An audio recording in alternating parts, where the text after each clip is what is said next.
Bem-vindos ao Mago CX. A gente está diretamente da Estúdio Stay, galera fera em audiovisual. Quem não conhece, dá uma olhadinha no Instagram deles que vale muito a pena conhecer.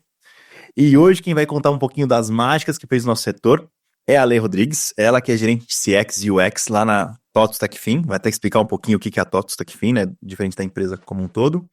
Carioca que não gosta de calor, por isso está em São Paulo há 16 anos. Adora plantas e meditar. Ale, obrigado por ter aceitado o convite. Eu que agradeço, uma honra estar aqui. Imagina, queria que você começasse contando um pouquinho da sua história pra galera te conhecer já. Bom, eu sou formada em estatística lá no Rio de Janeiro. Quando eu vim para São Paulo até fiz um MBA em negócios. Mas essa minha formação acho que me ajudou muito durante toda a minha carreira, né? Eu logo iniciei no mundo de telecom, minha maior parte da minha carreira é em telecom, passei por grandes telecoms. E meu primeiro contato foi numa área de planejamento, lá no Rio de Janeiro ainda. Nessa área de planejamento, eu fazia análise de impacto de campanhas, tipo Dia das Mães, Dia dos Pais, né, Natal, dentro do call center. Mas acho que foi meu primeiro contato com o CX, inclusive. Parece meio esquisito, porque na época, obviamente, não existia, mas eu não entregava só o número do impacto em si. Eu fazia questionamentos sobre os processos, sobre as regras que poderiam ajudar o cliente ou, eventualmente, até melhorar a eficiência do call center em si, se a gente detalhasse um pouquinho mais. E depois, né, acho que até pelo meu desempenho com isso, meu líder na época me indicou para uma vaga em retenção, em marketing, fui cuidar de retenção de pós-pago, passei pela área de pricing, e vim para São Paulo, numa outra telecom, meio que começar do começo, né? Esse meu líder tinha vindo para cá e aí me trouxe olhar a parte de planejamento, criticar as regras e tal, para poder trazer eficiência para o call center. Mas eu passei por diversas áreas de projetos especiais, né? Acho que dentro de telecom ainda, quando eu migrei em 2012, na Oi, eu tive meu primeiro contato com o time de UX, o time de design, na verdade, eles eram dentro de tecnologia, né? Acho que tem várias empresas que adotam estruturas diferentes, lá era dentro de tecnologia, e a gente desenvolvia projetos de marketing online, na época eu estava em marketing online, tinha passado por CRM, outras áreas, e eu acho que foi isso que me levou até a Sky, no momento em que a Sky precisava fazer a transformação digital. Foi bem no comecinho, quando eu cheguei, acho que tinham 20 pessoas lá, a gente brinca que era tudo mato, e começamos um projeto incrível, assim, foi uma grande escola.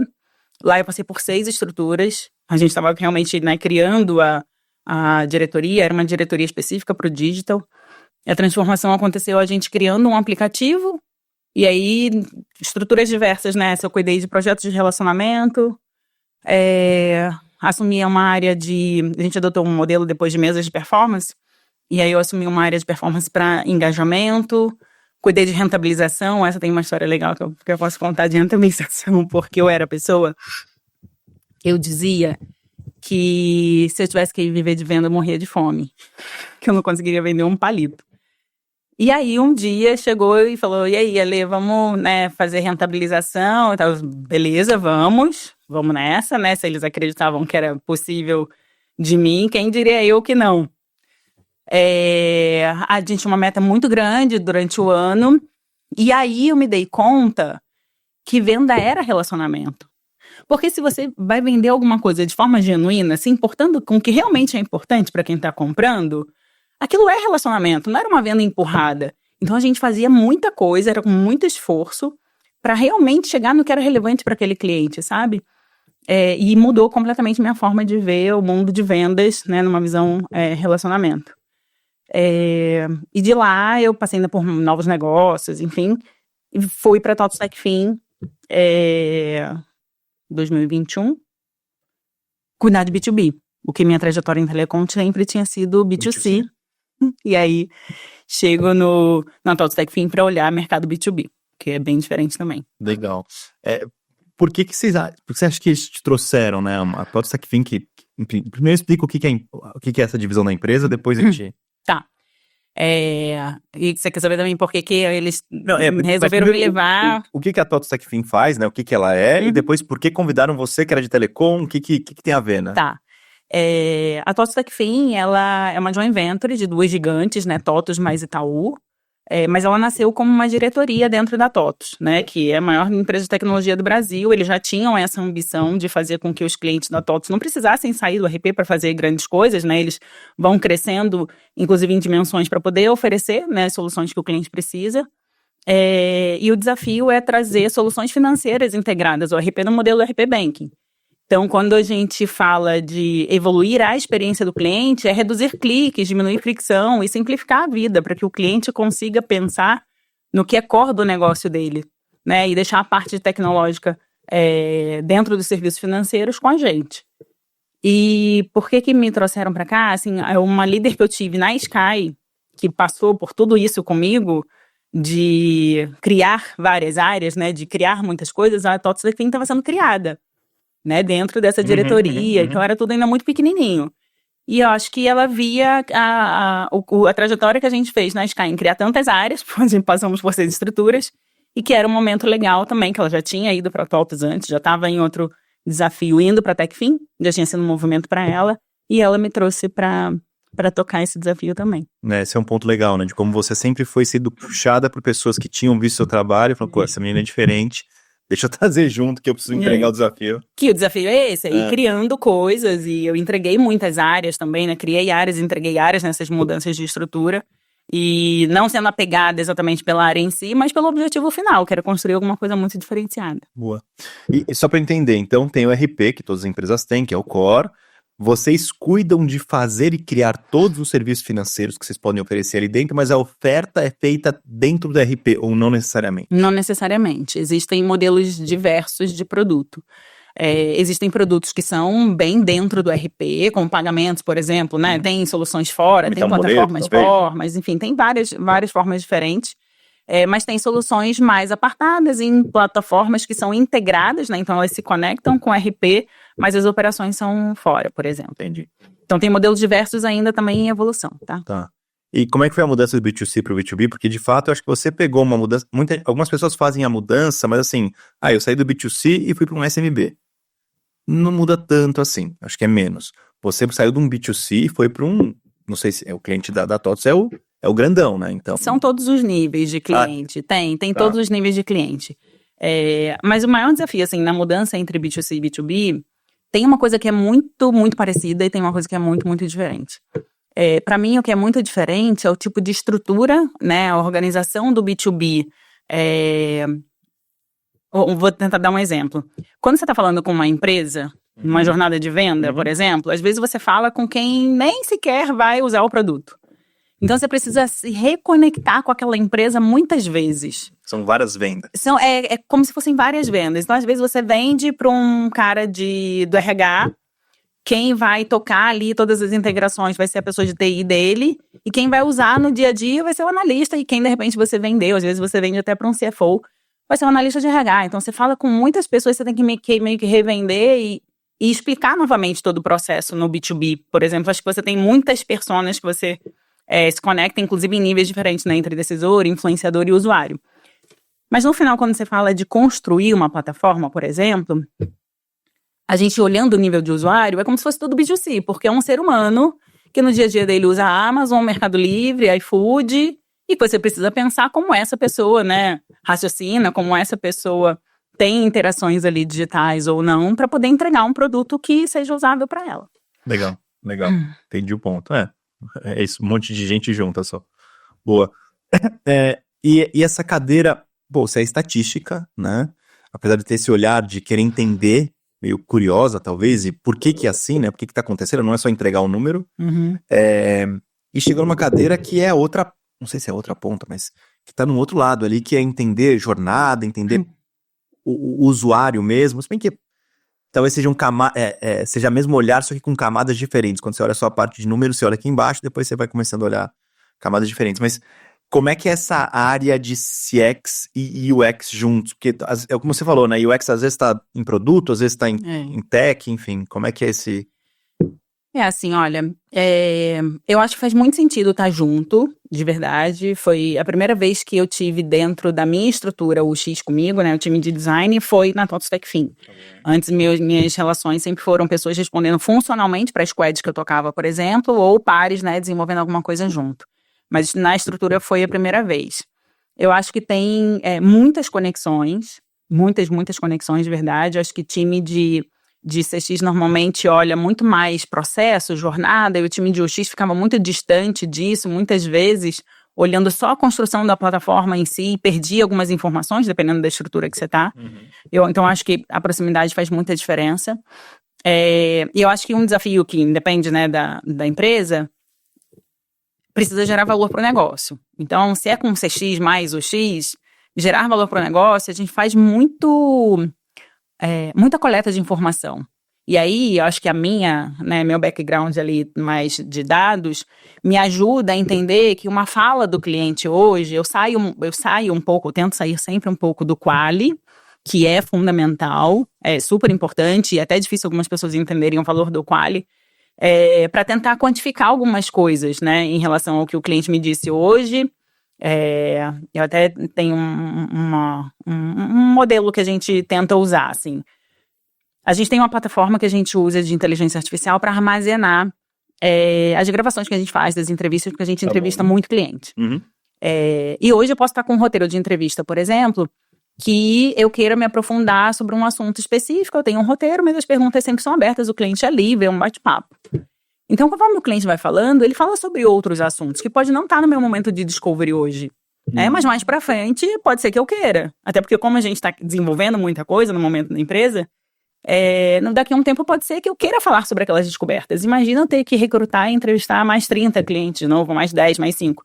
Então eu consigo voltar nesses assuntos e ao invés de eu ter que escutar mais 30 horas de gravação, eu voltar e entender com esse sistema de inteligência artificial quais foram os gatilhos e poder escutar aquele trecho. E eu consigo até quantificar ou gerar novos insights qualitativos também para a gente poder tomar decisão.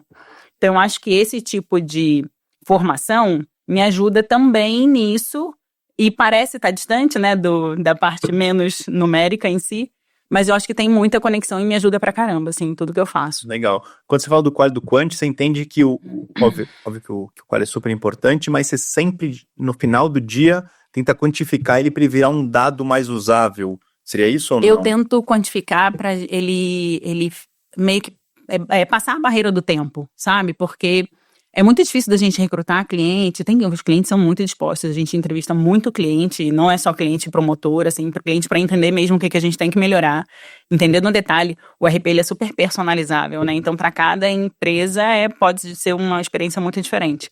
Então, a gente fala com muito cliente para poder coletar informação. Então, imagina eu ter que abordar esse cliente ou os mesmos clientes toda vez, assim, é muito esforço pra gente e é muito esforço pra eles. Eles gostam até, tá? Quem participa gosta, no final diz, puxa, me senti ouvido e tal, é bem legal. Mas é muito difícil da gente ter que voltar. Então, eu tento ir tabulando, e essa é a plataforma que a gente usa, a gente vai criando tags e que a gente consegue ir guardando as informações de forma mais organizada para poder consultar. Então, não é que eu tento gerar um número exatamente com aquilo, mas eu tento deixar o dado desestruturado, estruturado para que eu consiga consumir no futuro, com mais facilidade. E aí eu posso eventualmente até ao longo do tempo ir acumulando base para ter alguma coisa mais numérica, mas não necessariamente. Legal. Uma pergunta meio fora do tópico. O pessoal de marketing normalmente ele também entrevista cliente por outros motivos, muito de marca, para entender, enfim, para construção, talvez não tanto quanto vocês, mas também tem isso. Vocês conseguem aproveitar isso para outras áreas, não sei se é o marketing ou outras áreas, ou são muito diferentes os vieses, aí não dá pra... Não, hoje lá, né, marketing não faz entrevista direta, eles fazem pesquisa, e aí normalmente as pesquisas são alinhadas com a gente, exatamente pra gente não abordar o mesmo cliente. Imagina, eu faço muita pesquisa, e aí se eu estiver abordando o mesmo grupo, o cliente vai receber 2 pesquisas. Sim, então, a gente normalmente se combina e pega carona. Eu preciso fazer uma pesquisa de marca, então o que eu tô tentando descobrir que eu já posso colocar, por exemplo, no mesmo questionário? Ou às vezes é o contrário, eles querem uma amostra muito pequena. Como eu entrevisto muitas pessoas, eu posso perguntar diretamente, não precisa de uma estrutura, né, de mídia para poder disparar. Então a gente sempre combina o jogo e normalmente sai pela gente. Legal. E assim, para deixar mais tangível, tá? Não precisa entrar muito no negócio, mas quando a gente olha para o CX, ele tá olhando meio que para a jornada inteira, né? Muito legal essa parte de entrevista. Acho que não tem tantas empresas que têm a sorte que vocês têm, talvez. Tantos negócios, vou dizer assim, não empresas, que tem o cliente usando toda hora, que muitos usuários do cliente usam aquilo todo dia, então é mais fácil essa proximidade, né? Mas se olha para a jornada dessas pessoas, Primeira pergunta, você quebra jornadas por usuários ou é uma jornada única das empresas de, sei lá, agro? Não sei. A gente quebra por arquétipo, e aí quando a gente olha no modelo TechFin, são normalmente usuários do módulo financeiro, né? Que a gente está falando do RP, que tem o módulo financeiro, porque a gente vai entregar serviço financeiro para ele. Então, normalmente a gente já tem uma quebra, mas pode ser cliente de qualquer segmento, tá? E de qualquer porte. Mas a gente olha no nível de arquétipo. A gente tem as jornadas do decisor, e pode ser qualquer pessoa, a gente tem a jornada do influenciador e a gente tem a jornada do usuário. Legal. E aí pode ser que eventualmente um decisor seja uma TI para um tipo de produto e no outro ele seja influenciador, né? E dependendo do produto vai mudando a persona. Entendi. Tem, Tá. tem desafios nesse nível. Faz sentido essa separação, mas tá. E daí, como é que o time de UX consegue colaborar com isso? Porque você pensa em jornada, você faz a pesquisa, vê onde tá quebrando, onde tem, né, ruptura ou tem algum atrito e vai resolvendo ela.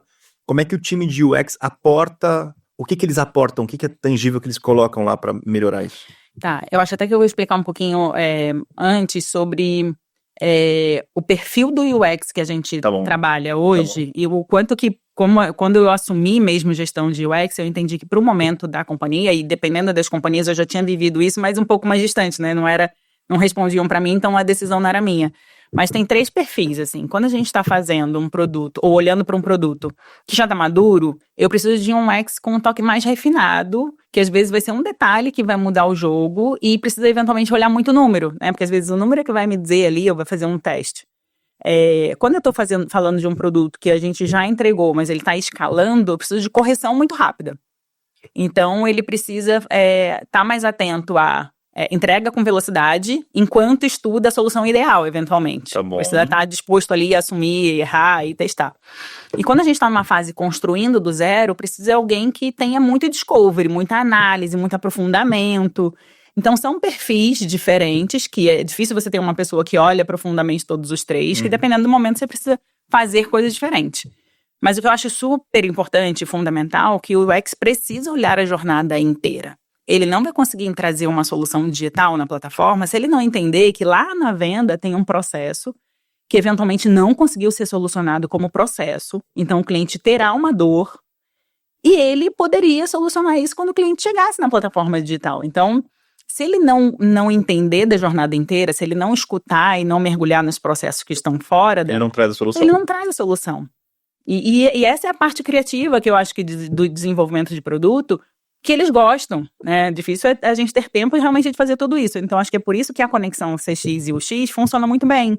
Porque quando a gente faz um mapeamento de jornada junto com o time de produtos, né, o detalhe do fluxo bonitinho, a gente traz para dentro da área as discussões e os consumos, né? Tem, eventualmente, a gente não tem um UX e um CX para cada produto, mas a gente tem por tribo ali, mais ou menos organizado assim.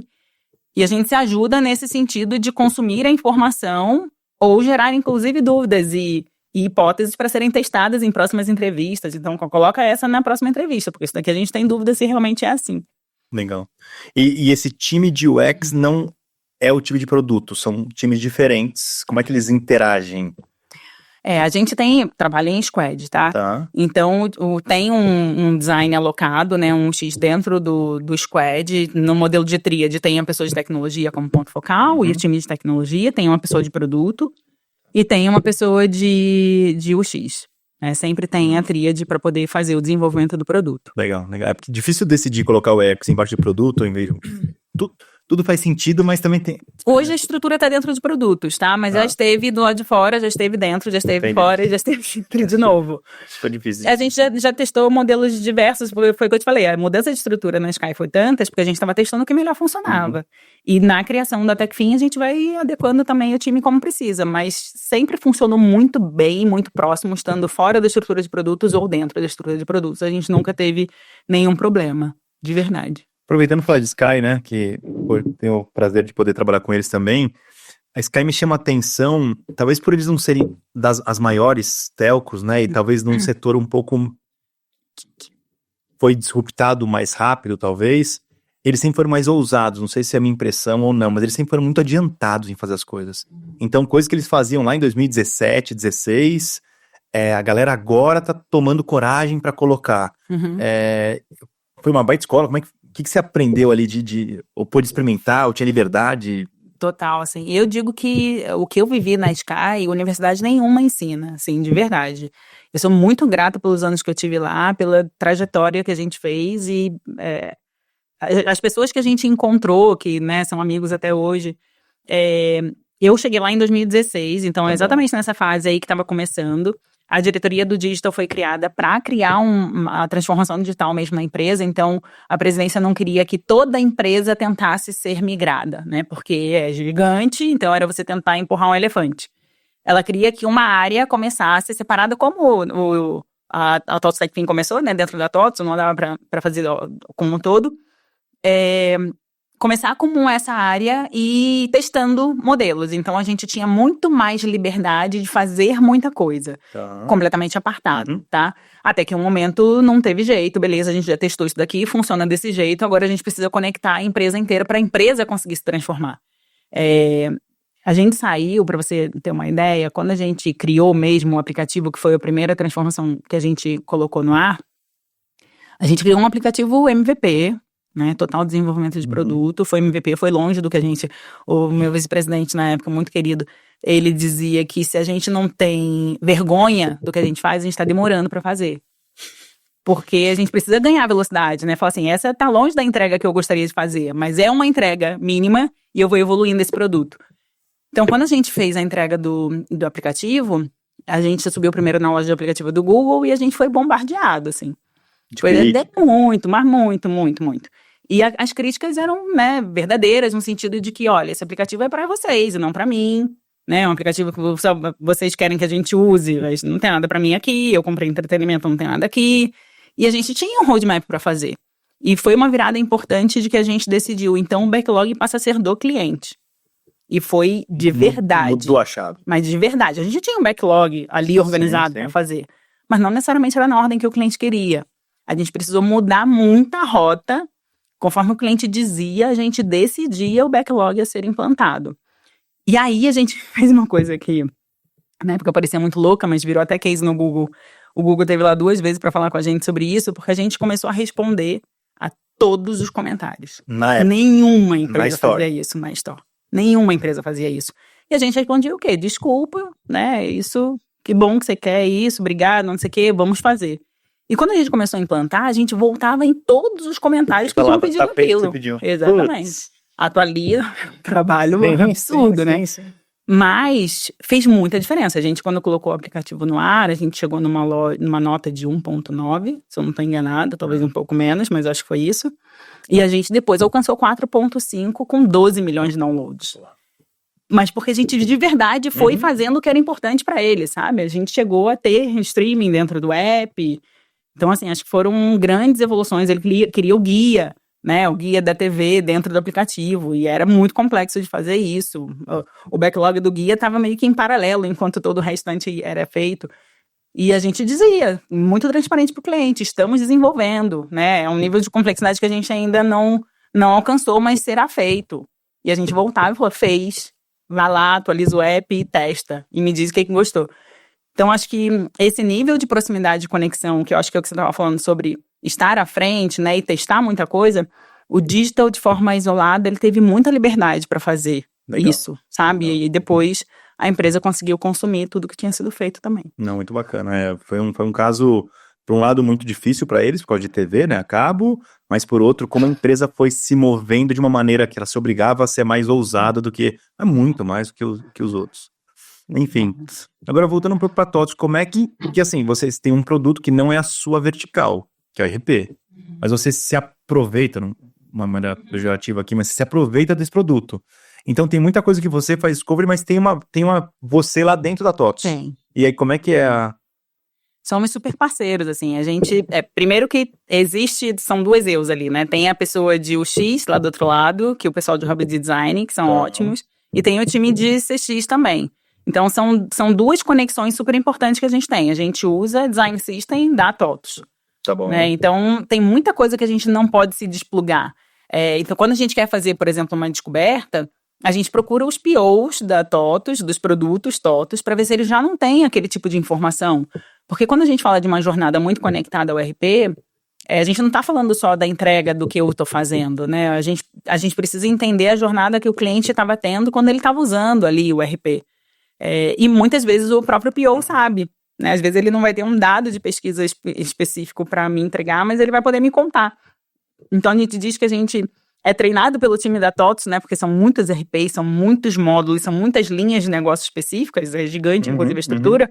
A gente fala com várias pessoas para entender uma jornada e aí conseguir caminhar com a nossa conexão, né? Final. Mas a gente tem muito contato, muito contato, muita proximidade. A gente fica dentro do prédio deles, né? A gente não tá separado. E a sua IA que você alimenta e cria lá os tags, eles também acabam usando se eles precisam? Eles não usam diretamente a inteligência artificial, mas eles consomem os dados. A gente tem um reporte mensal, que a gente chama de VOC, em que a gente coloca os trechos que são importantes, gera insights consumidos também dessa IA, e a gente vai contando. Então, acontece de ter, dentro do nosso produto, muita reclamação do que é TOTVS. O cliente, né, se confunde ali, é uma jornada só. Da mesma forma, acontece de lá para cá. Então, a gente pega esses recortes que apareceram e troca com eles. Olha, isso daqui teve reclamação, é disso, o cliente está sentindo dor nessa parte e tal, a gente entrega. E aí, o time de CX, né, faz as conexões dentro da TOTVS também que precisam para poder solucionar. Mesmo se a jornada não for específica do nosso produto, mas como única, a gente consegue ver também. Legal. E a TOTVS tem um terceiro braço, né? Esse terceiro braço, vocês não têm nada... Vocês, Techfin, não tem nada... De business performance. Não. Aí é totalmente isolado. Não, são soluções para o cliente poder se servir numa visão de mídia, isso, nas 3 dimensões ali, né, da gestão, business performance e Techfin, são separados, mas faz com que a dimensão da TOTVS, né, todo o aquário TOTVS cresça absurdamente. O cliente TOTVS não precisa sair da TOTVS para se servir, né, como empresa. Tá, legal. E o seu background, agora que já passou tanto tempo, né, que você começou, sei lá atrás, coletando dados, e hoje com essa visão toda que você tem... faz muita diferença ter feito uma formação em estatística ou... Faz mesmo? Faz. Assim, eu não sei se eu não tivesse, o que seria diferente. Tá, sim, claro. Mas, eu vou te dizer assim, eu não consigo olhar para uma coisa e não pensar no número que aquilo me daria, sabe? Quando eu construo uma jornada, é importante a gente pensar em qual é o indicador daquela jornada que de verdade eu gostaria de medir. Às vezes a gente gostaria de medir muito mais do que consegue, tá tudo bem, né? A gente coloca a lista de desejos e vai correndo atrás dos indicadores enquanto dá. Mas tem uma coisa, assim, que eu acho que é fundamental na visão do dado, que é definir muito bem, combinar um jogo sobre os critérios de sucesso. Porque acho que a gente já cometeu esse erro várias vezes em empresas diversas, que cada um tem o seu critério de sucesso. E aí, quando você olha para o que é realmente sucesso de verdade, a gente pode estar muito míope. Se eu fosse olhar, por exemplo, na minha jornada, eu posso colocar no final de uma jornada de pagamento, de extrato, enfim, de qualquer coisa, um CSAT. E o cliente vai me dizer que está super satisfeito. Eu posso achar que está tudo lindo, maravilhoso, né? Mas se eu não olhar, por exemplo, que não tem cliente que nem consegue se logar, então ele nem responderia esse site, ele pode estar entrando no site dando bounce, não está atrativo, ou ele não acha, ou ele até acha onde se loga, mas ele não consegue, eu ia ter um viés absurdo de experiência, achando que estava tudo funcionando e que na verdade não está. Então, se eu me pego a indicadores muito específicos e não consigo olhar o todo, e aí por isso que é importante combinar o critério de sucesso, porque pode ser que, de repente, para produto, esteja rolando faturamento e tal, e que se o produto também não se preocupar em olhar, entrada, não sei o quê, a gente se ajuda ali, acho que como um todo, né, como tríade, né, tecnologicamente, por que não está conseguindo logar, produto, se eu tenho essa quantidade de clientes, por que eu estou faturando só isso? Você vai dizer, o cara não está conseguindo logar, então ele não consegue pagar, enfim. Eu acho que, como um todo, os indicadores, eles se complementam numa jornada, sabe? Não dá para olhar só indicadores especificamente experiência, né? CS, SAT, NPS. Isso não deveria vir de cima? Eu entendi seu ponto, acho que faz todo sentido. Ou não? Você com o time vão construindo quais são os indicadores em cima que depois vão... Como é que você faz isso? Como é que... acho que... Quando você fala acima, acho que são indicadores que a empresa precisa dar, né? No final das contas, precisa ter uma linha de receita importante pra gente. Talvez. Pra gente conseguir. Tá. No mix, né? A gente tem que ter um EBITDA que funcione e tal, pra gente conseguir continuar crescendo. Mas no dia a dia, performance do produto, a gente falando de mercado financeiro, tecnologia precisa ter um monitoramento muito grande, né? Redundância, enfim, não dá pra você brincar com dinheiro, né? uma comunicação muito transparente com o cliente quando dá algum erro. Então, aí entra a nossa parte de experiência. O produto precisa acompanhar se o que eles pensaram lá no plano deles inicial, se é aquilo que o produto está trazendo. E muitas vezes, nas reuniões de tríade que a gente tem, é trazido desafios de negócio. Eu esperava que tivesse tanto de receita, a gente está em tanto, o que acha que a gente pode fazer? E aí, às vezes, nessa o que acha que a gente pode fazer, fala assim, cara, aquela funcionalidade que a gente está prevendo colocar lá no final do ano, se a gente trocar a ordem e colocar mais um dev, né? Tô chutando aqui, mas colocar mais um dev para fazer tal coisa, a gente consegue encurtar o caminho e manter algum item regulatório, por exemplo, que às vezes a esteira é determinada por isso. E se não tem esse bate-papo, as decisões acabam acontecendo somente numa área de negócio e que os outros poderiam ajudar. Tá. Então, ou seja, tem o guia macro da empresa, que é faturamento, Sem EBITDA, dúvida. enfim, não importa qual que é Tem esse as guia. metas definidas. Aí, ao não estar atingindo ou precisar olhar para aquela meta, você como time interno, com as outras áreas, vocês olham para os indicadores que vão mexer aquele ponteiro. Tá, legal. São os indicadores de sucesso e as metas são desdobradas por times também, né? Então, a gente parte de metas da companhia e vão sendo desdobradas metas para os times. Mas dentro das metas, às vezes, para a gente atingir um indicador de receita, a gente precisa olhar vários indicadores operacionais, né? No dia a dia. NPS é uma meta para todos os executivos, todos. Tá. Então, esse já tá no acima, já tá no nível lá em cima. Todo mundo. Eu vejo um pouco de problema no NPS, porque enfim, como a empresa inteira, e muita empresa é normal, né, usar o NPS, aí várias áreas têm que implementar, às vezes não faz muito sentido aqui ou ali, enfim, não é tão... Implementar o NPS? Não, você tem que implementar em vários pontos da empresa o NPS, vamos dizer assim, eu tenho um atendimento, aí eu tenho robô, eu tenho humano, daí, às vezes ele não responde naquele momento, mas responde, ou manda e-mail, são momentos diferentes que vão ter a resposta, talvez não deveria ser CSAT aqui, mas para ter um número padrão, usa o NPS para tudo. A gente faz diferente. Boa. E aí eu acho que, de repente, talvez seja por isso. Porque, assim, a gente, dentro das plataformas, nos pontos de contato, é CSAT. O cliente diz se ele está satisfeito com aquilo ou não. Atendimento e plataforma. Atendimento, plataforma, venda, que a gente monitora, a parte da integração, a gente também monitora. Então, em todas as etapas da jornada que a gente consegue, a gente pergunta ao CSAT. Está satisfeito, não está, e me diz a nota. A gente faz o NPS relacional. Tá? O NPS relacional é eu perguntar para os decisores e, eventualmente, os influenciadores se ele recomendaria o produto. Tá? E aí, se o time que usa está muito insatisfeito, seja no atendimento, não sei o quê, obviamente isso já escalou dentro da empresa. Então, reflete muito. O CSAT reflete no NPS. O CSAT, ele nos dá a direção que deve chegar o NPS. Tá bom. Então, o CSAT vira o nosso termômetro. A gente não faz o NPS. A gente tem uma base ainda em crescimento. A gente faz o NPS 2 vezes no ano. E aí, a gente acumula, né, para todo mundo, os que responderam. Mas a gente monitora o NPS o tempo inteiro. Então, o CSAT. O CSAT a gente monitora o tempo inteiro. Tá. Ele é nosso termômetro. Então, eu não vou esperar o NPS para descobrir que tem alguma coisa que não está muito boa. Se eu tenho alguma coisa acontecendo no atendimento, eu vou pegar pelo indicador de monitoração ali do CSAT, eu vou pegar, sim, na parte de integração técnica, se não está muito boa, eu vou pegar ali no CSAT. E no NPS eu ainda tenho até a chance de chegar a corrigir ou surpreender.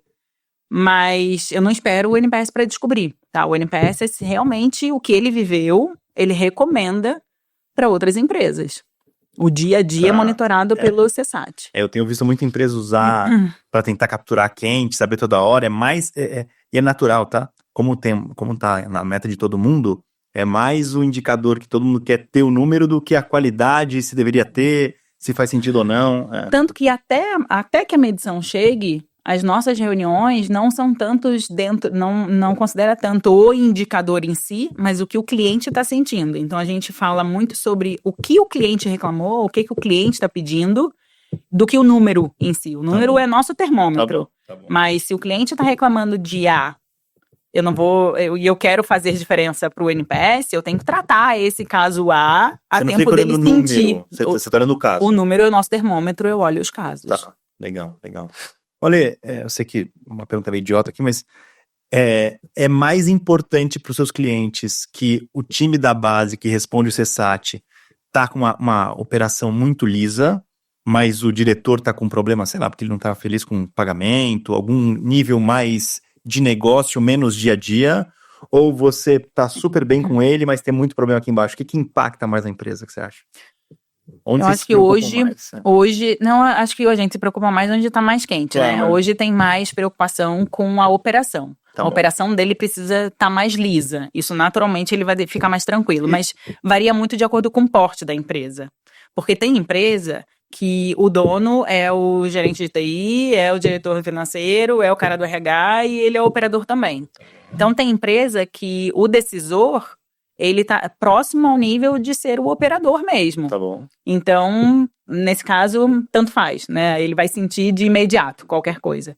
E tem empresas que não, empresas que às vezes dentro da própria estrutura a gente tem um problema, de repente, com a área de tecnologia, né? Que está tocando com a parte de tecnologia, alguma questão com a integração, e as outras áreas às vezes nem sabem, né? Não sabem porque tecnologicamente a gente está se ajustando e não é um impacto operacional ainda, né? Às vezes é uma evolução técnica que precisa fazer.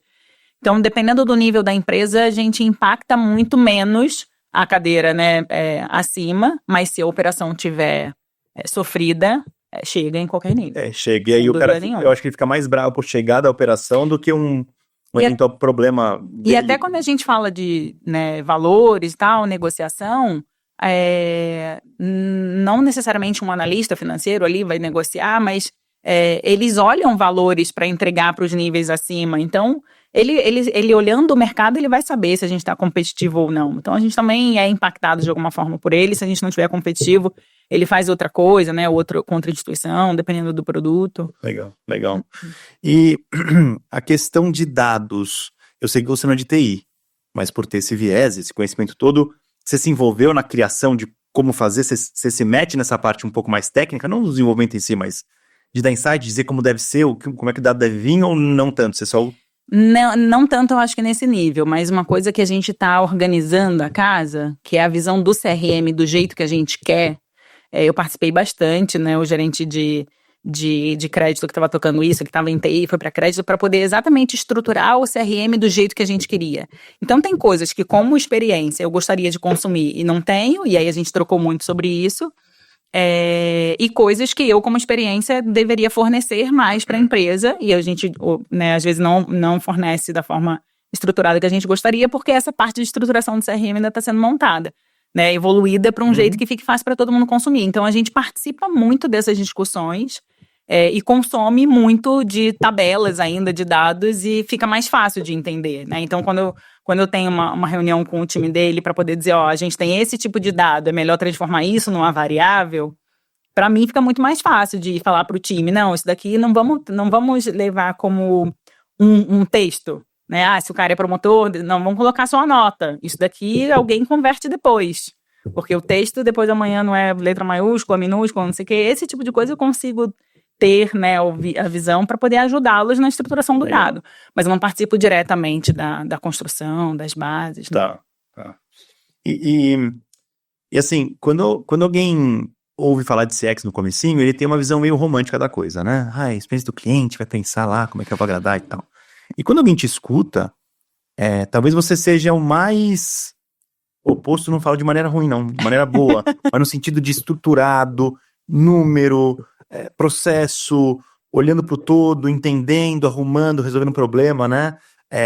Foi a primeira vez que você trabalha em CX, você já tinha vindo de outra empresa, é muito diferente do que você faz hoje do que você fazia antes? O que você... Lá na Sky, a estrutura CX foi montada de forma diferente, tá? Mas no começo, né, quando tudo era mato, só tinha uma área. Então, eu era produto, eu era CX, eu era o que precisasse, assim. Inclusive o UX desenhando as coisas no papel, mas deixei essa parte pra lá. A gente fazia o que precisava ser feito. Então, nessa época, quando a gente respondia aos clientes lá na loja e tal, já era muito disso. Depois a gente migrou, para você ter uma ideia, a parte de relacionamento, que ficou mais com um time de atendimento mesmo. Eu cheguei a participar numa das estruturas da vida aí de projetos de relacionamento, depois eu entreguei, teve projetos de rentabilização, e eu fui cuidar de engajamento. Nessa parte de engajamento, o objetivo dessa área era fazer com que o cliente que chegou no canal digital, o cliente que chegou no aplicativo, ele não quisesse sair de lá. Porque senão ele não ia conseguir, né, consumir o canal digital do jeito que a Sky queria, como transformação digital era o canal que a gente queria. Então, acho que nesse momento, o que a gente fazia, que parecia ser a área mais divertida, porque a gente fazia entretenimento, tal, porque o cliente comprou entretenimento, então ele quer consumir entretenimento, se eu entrego entretenimento, ele fica no canal. Claro. Era uma visão CX, não no sentido só da jornada. A gente consumia muito a visão da jornada que o time de CX fazia. Mas era muito mais... Posso te confessar mais também que está conectado com o dado? Era muito mais para aquele perfil específico. O que aquele cliente realmente quer? A gente criava bolhas, né? A gente criava bolhas de temas. Então, era o cara geek. Então, eu entregava conteúdo geek. A gente fazia isso analisando o que era importante para aquele cliente, mesmo não sendo da área de CX lá na Sky. Tá bom. No comecinho, era tudo, e no final, né, nessa parte de engajamento, de olhar assim. Uma coisa importante lá, que eu acho que entrando na parte de dados e CX que você estava falando, foi criada uma home no aplicativo, em que cada um tinha se a gente colocasse aqui, né, todo mundo dessa sala, 8 pessoas no almoço, olhando o aplicativo, cada um tinha uma home diferente. Tá bom. Isso em 2017, 2018. Foi uma modelagem muito grande que o time de dados fez. E as mesas de performance, a minha, a rentabilização e relacionamento, operavam isso. Então, a gente tinha foram muitas variáveis que eles usaram. Então, ao ponto de que se eu tinha uma fatura a vencer daqui 2 semanas, por exemplo, meu card eram cardzinhos, né? O meu card de fatura ia estar num scroll. Eu ia ter que dar scroll para poder ver. Aí, na semana seguinte, ele já ia estar, de repente, na 4ª posição. No dia do vencimento... Ele ia ficando mais amostradinho ali. Ele tinha o peso na posição e a personalização. Porque se a minha fatura não estivesse nem perto de vencer, não ia aparecer isso. Eu sou torcedora do Botafogo, o Botafogo joga no domingo. E eu normalmente assino o Premiere para assistir o jogo no domingo, pontualmente. Não sou assinante Premiere Full. Tem jogo no domingo? Já ia aparecer para mim, ó. Tem jogo do Botafogo no domingo, se você quiser assinar aqui o Premiere. Então, o nível de relacionamento, e aí eu tô falando só de rentabilização, mas tinha quiz, que a gente fazia, que era parte de engajamento também. Quiz, joguinho, o que fosse, se eu gostasse de séries de zumbi. Até que lançasse a próxima temporada, a gente mantinha o cliente aquecido no tema, porque ele ia assistir depois. Então, era muita visão, o que o cliente queria, o que era importante para ele dentro de uma empresa que entregava entretenimento, né, que ele não queria facilidade para pagar a fatura. Isso era o básico para ele. O que eu fazia para entregar entretenimento e ele se manter no canal. Então, a gente usava a jornada do time de CX para poder entregar para ele no momento ideal dentro do aplicativo e cada um tinha uma home completamente personalizada. E hoje se fala muito em personalização e vocês chegaram num nível bem avançado nessa época. Foi.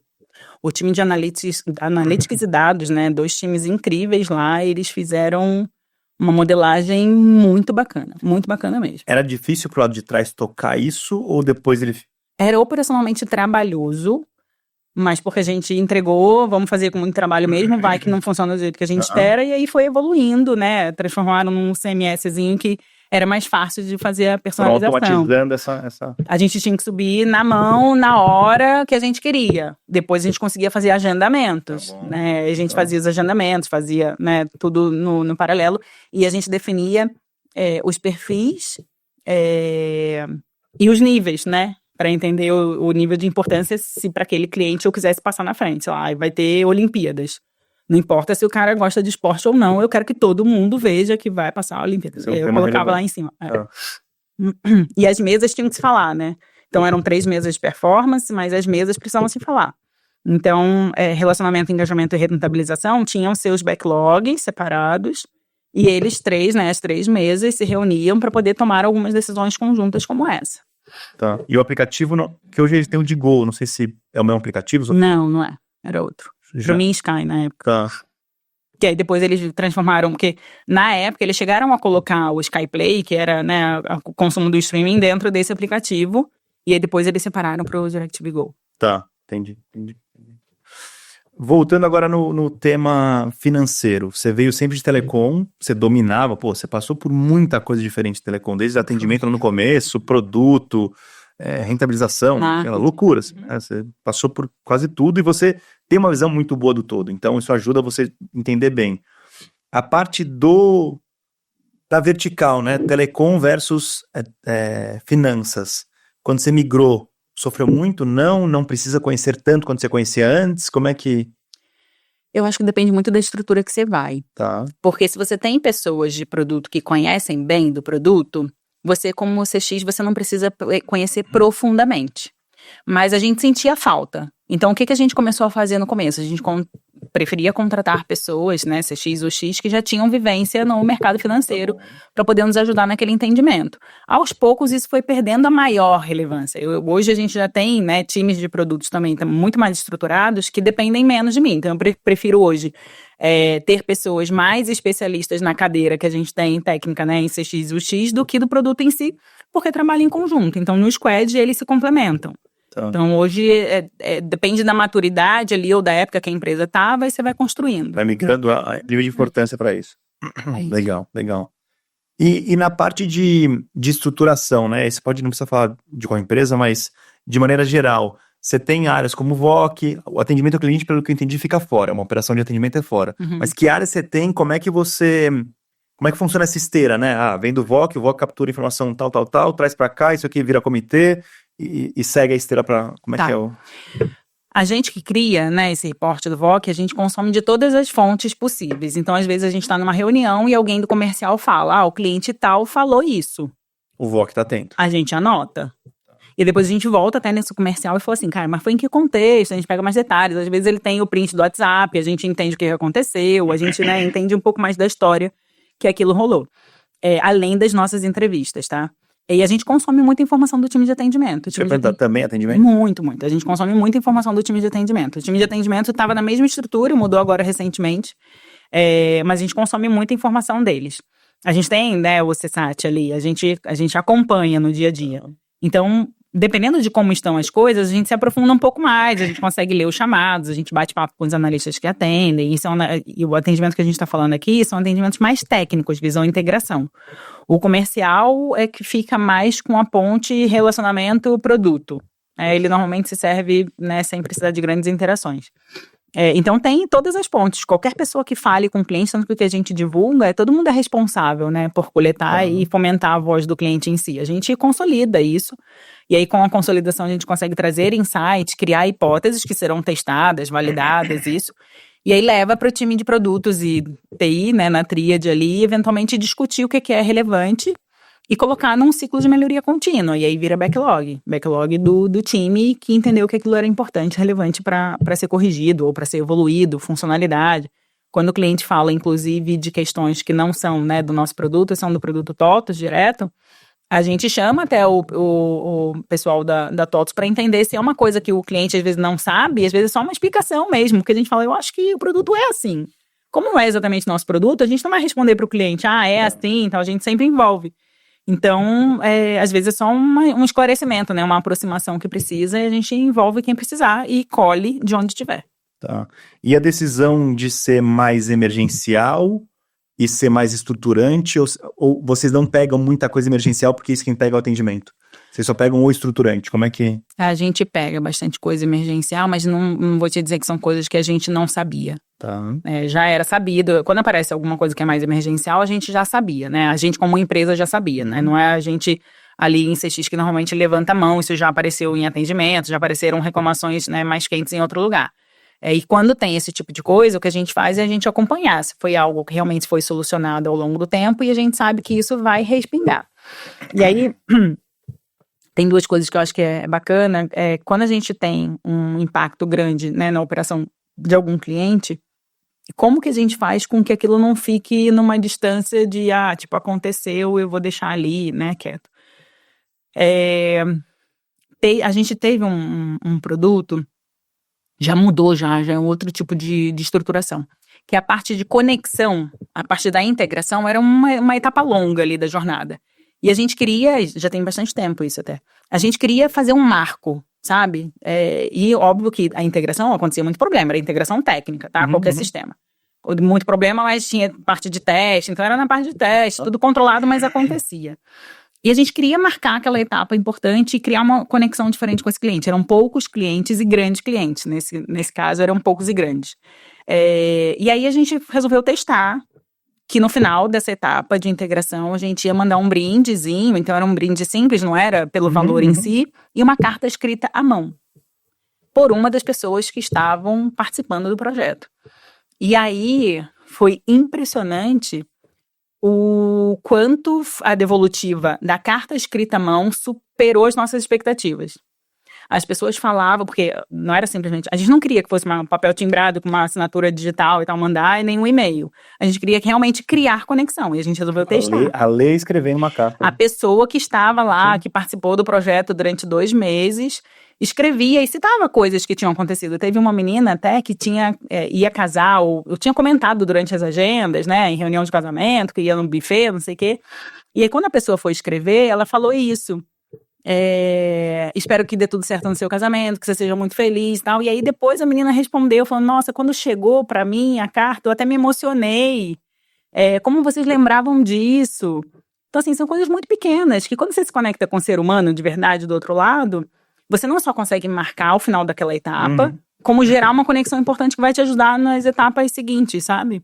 A gente não dá bola para algumas coisas que a gente faz ou deixa de fazer.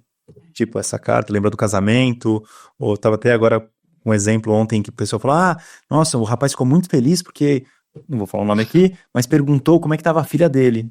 Pô, normal, a filha dele tava doente, como é que tá a filha dele? E aquilo... Deve ter falado assim, até por da boca pra fora, né? Mas como o outro lado, quando se sente ouvido, ou se sente... Cria, que realmente Que é o que acontece no final das nossas entrevistas. Os clientes falam, agradecem pra caramba de ter sido escutado. E a gente abre falando, olha, é um bate-papo, não se preocupa. É pra você falar realmente o que você tem pra dizer. A gente tá aqui pra te ouvir pra poder melhorar. Então a gente vai construir junto. Pode ser um produto que tá começando, ou pode ser um produto mais maduro. A gente faz da mesma forma pra que o cliente realmente fique à vontade. E aí no final ele fala, nossa, eu gostei muito do papo, que bom que vocês me ligaram pra saber o que eu tô achando. As pessoas se sentem importantes realmente. Sim, quando você genuinamente dá o espaço pra ela falar o que ela gosta, o que não tá gostando. Ou seja, o sucesso da entrevista primeiro é só a entrevista em si, ela já é um sucesso. Independente de não sair nada dali, já Exato. tem. E muita coisa, às vezes, a gente entra em entrevista que o cliente está muito chateado, ele coloca todos os pontos dele, e no final ele tá mais calmo e tranquilo por ele ter certeza absoluta de que alguém ouviu, não é um e-mail, um chamado, sabe? De que teve um ser humano, além das pessoas que ele já estava tocando, que olha para uma visão de experiência além da resolução do problema em si. Óbvio que a gente vai atrás, ver se realmente está sendo feito, né? Se está priorizado. A gente faz o nosso, né, dever de casa aqui para poder fechar o ciclo com esse cliente depois. Mas de garantir que ele realmente seja ouvido, faz muita diferença. E o cliente fala abertamente. Você acha que... Porque assim, no final do dia, produto financeiro, além da taxa, ele não tem grande diferenciação. Você acha que é esse nível de relacionamento que já tem lá dentro, que tem essa preocupação, essa conversa toda faz... E já tô também aqui, já conheço vocês, né? É isso que faz o sucesso da área de vocês? Ou tem outro... Eu acho que tem a segurança que ele acaba criando. E eu acho que segurança tem a ver com o capital humano ali, né? O quanto a pessoa se conecta com o ser humano que está te atendendo ou está se relacionando com você. A segurança vem das pessoas que você confia ou não só de um sistema seguro. Tem a questão de ser sistema seguro, né? Quando você fala de dinheiro, não dá para você colocar em qualquer lugar, então tem a questão de segurança técnica mesmo. E se você não quebra, né, essa segurança técnica, acho que não tem como você errar demais, sabe? O foco é da gente entregar uma experiência melhor, né? Uma experiência fluida. Se você de verdade está preocupado com isso, se você entrega segurança e tem relacionamento... Não tem por que não pegar outro produto. Tá. Uma pergunta que eu tô na cabeça com ela, que não é sobre você, mas que eu queria colocar aqui, né? Existiam produtos, vamos pegar o TOTS RP, só como exemplo. É um produto, eu cobro ele da maneira mais óbvia possível, uma assinatura mensal, que seja. E existe um outro passo que é entregar performance. Então, assim, eu tenho RP, é um produto, mas eu tenho outros produtos juntos e eu te entrego agora performance. Eu deixo de entregar o produto só. E a minha pergunta é, como é que você vê... Você acha que vai ter uma mudança grande de modelo de negócio, assim como a gente teve lá atrás, sei lá, 15 anos atrás, quando tudo era licença, não sei se você pegou essa época. Comprava licença, depois tinha 20% anual. Você ainda é modelo, mas você acha que vai ter um modelo, você acha que tem uma era de performance que vem por aí, ou ainda é muito cedo para dizer, o modelo ainda antigo tá vigente, como é que você vê? Eu sei que na própria TOTVS tem modelo de pagamento por licença e tem modelo de pagamento que não é por licença, né? Que é o recorrente. Tem de formas diversas. Não sei se você estava falando sobre o mercado financeiro em si. Não, eu tô falando no geral. Mercado de produto.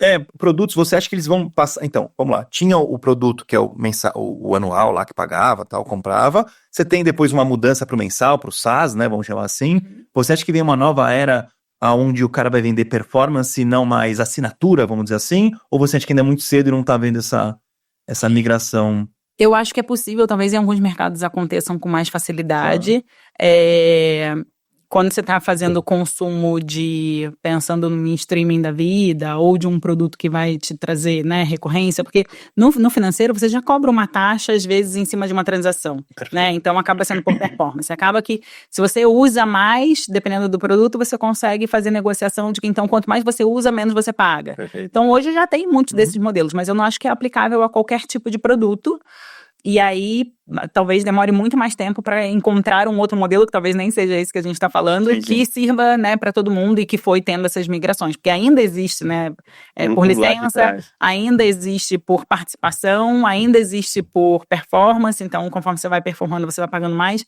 Eu lembro que uma das variáveis, né, que a gente tinha, se não me engano, na Sky de um dos fornecedores, era isso, o SLA deles, né, no ar, que eles chamavam um nome específico que agora eu não lembro, mas era a performance do sistema.